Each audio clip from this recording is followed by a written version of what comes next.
Today is Chapter 3, Section 4. We're going to be finding an equation of a line. However, we're going to be writing it in standard form. Standard form. So, usually we write things in slope-intercept form. That's what we have been working with, y equals mx plus b. But we're going to take this equation, rearrange it to make it look like standard form. So standard form, the thing with x gets written first, the thing with y gets written second, and then this letter is totally by itself. So this is kind of like your slope, sort of, and that's kind of like your y-intercept. So you rearrange it so x is first, then y, then c. And then there's two things you have to remember. One is there cannot be fractions or decimals. Fractions or decimals. And number two is that this letter right here, A must be positive. It must be a positive number. So we're going to practice doing that next. We have two examples. Here's the first one. We're going to find an equation in standard form of the line that goes through this point, 4, 3, with a slope of 2. So in order to actually find the equation of said line, we need to use this first.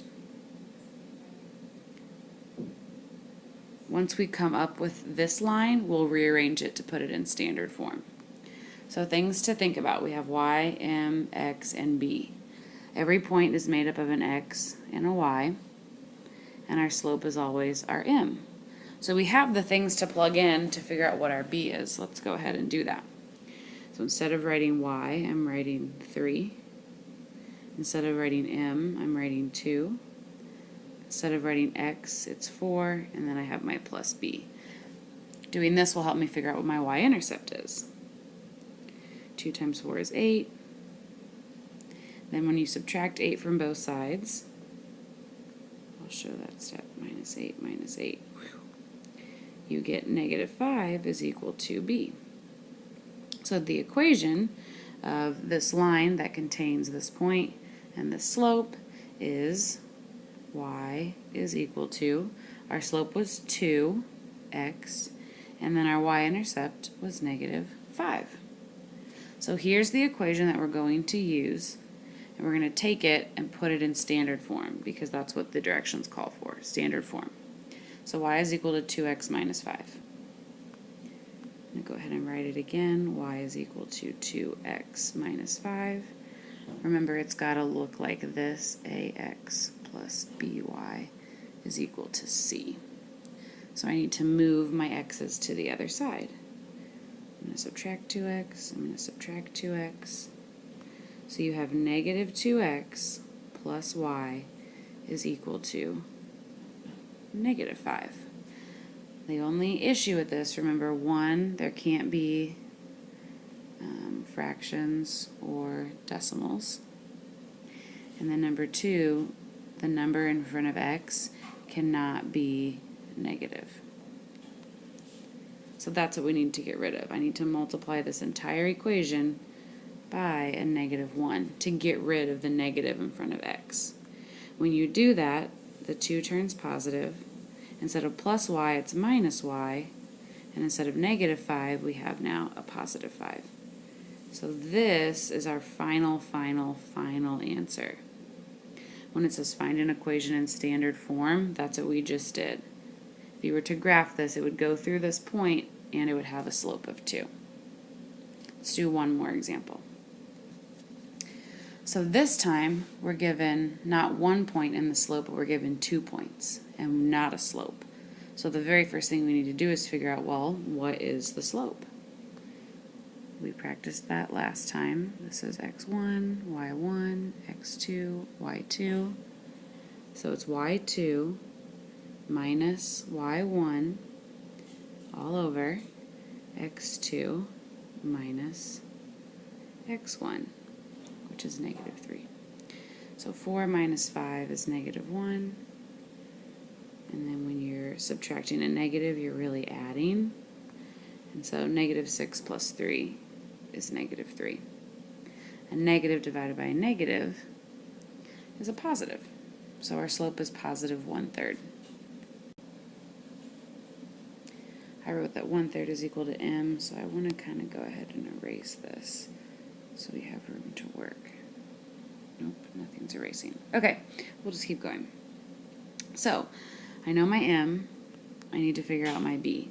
So I'm going to use this equation, y equals mx plus b, and I'm going to plug in either point. I'm going to use this guy just for fun. So instead of writing the letter y, you write 5. Instead of writing m, we write 1/3. Instead of writing x, we write -3. And we have our plus b, so we can figure out our actual equation.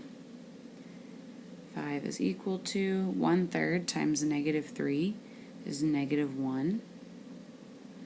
And then when you add 1 to both sides, then you get that 6 is equal to b. So the equation that represents these 2 points right here is y is equal to, our slope was 1/3, and our, so you have to write 1/3 x, and then our y-intercept was 6. So y is equal to 1/3 x plus 6, and we have to use this to get it in standard form. So y is equal to 1/3 x plus 6. Y is equal to 1/3 x plus 6. Remember, we have to get the x by itself, or not the x by itself, but the x to the other side. So I'm going to subtract my x's, and I'm left with -1/3 x. I have my plus y. This all equals 6. So we have 2 issues. Remember, this guy right here cannot be negative. Also, we cannot have any fractions or decimals.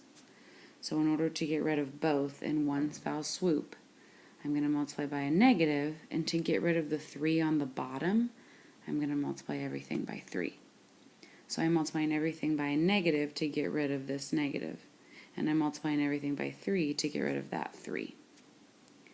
When you do this and you take -1/3 times -3, you end up with just a +1, so I'm not even going to write it, I'm just going to write x. In front of y now we have -3y, because I had to multiply those two things together. And then it equals -18, because I had to multiply those two things together. So the final answer is x minus 3y is equal to -18. That's the standard form equation that represents those 2 points. Here's the try it on your own. This one's a little tricky, especially if we don't remember what parallel and perpendicular lines are. Let me read the problem and then I'll give you your hints. So you're going to find equations in standard form, which is what we just talked about, ax by equals c, that go through the point this. Here's the point that you're going to use. And you have to write 2 equations. One's going to be parallel, which means lines don't touch. And the other, this is what gets tricky, is going to be perpendicular, which means they form a right angle. And they have to be parallel to this line and perpendicular to this line. If you remember, parallel lines have the same slope. So the slope in line A is going to be the same as the slope given to you right here. Perpendicular lines have opposite reciprocal slopes. So it's going to be the opposite reciprocal of that guy right here. Curious who knows and remembers how to do this. If it's something totally new, that's fine. Just try it out, or at least do part A if you can do that. If you forget how to do part B, that's okay. I just want you to try something. Good luck.